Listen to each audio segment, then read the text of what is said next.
தமிழக பிரச்சினைகள் குறித்து விஜயகாந்த் தலைமையில் எதிர்க்கட்சியினர் பிரதமர் மோடியை சந்தித்து கோரிக்கை விடுத்திருக்கின்றனர். இதுபோன்று தமிழகம் சார்ந்த பிரச்சினைகளில் தமிழகத்தில் உள்ள அனைத்து கட்சியினரும் ஒன்று சேர்ந்து செயல்படாததற்கு காரணம் என்ன?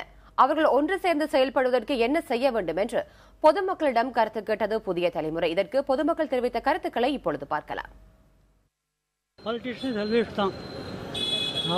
காரியம் ஆறுதல் தான் சும்மா இவங்கெல்லாம் கூட்டு சேர்றதெல்லாம் ஒவ்வொரு ஏமாத்துறது. இது அவங்க எந்த ஜனங்கள் வேலை செய்கிறவங்க கிடையாது. அவங்க குடும்பம் அவங்க பார்த்துன்னா போகிறவங்களுக்கு சும்மா வெளிவேஷம் தான் போடுறது.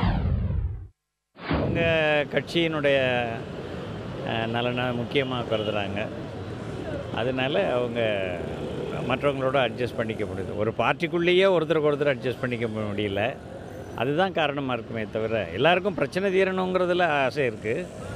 பட்டு எல்லோரும் ஒன்றா சேர்ந்து வரணுங்கிறது லீடர்ஷிப், யார் தலைமை தாங்கிறது, அந்த பிரச்சனை தலைவருக்குள்ளேயே மொத்தமாக ஒரு கூட்டு இருக்கணும்.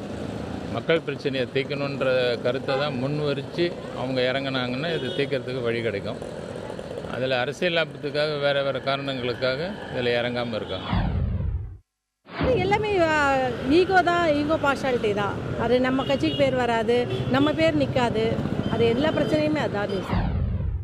அரசியல்வாதிகளாம் ஒன்று சேராத காரணம் என்னன்னு கேட்டிங்கன்னா, அவங்க அரசியல் பண்ணணுன்னா நாட்டில் இந்த மாதிரி பிரச்சனைகள் இருந்துக்கிட்டே இருந்தால் தான் அவங்க அரசியல் பண்ண முடியுங்கிற கண்ணோட்டத்தில் தான் எல்லாம் பார்ப்பாங்க.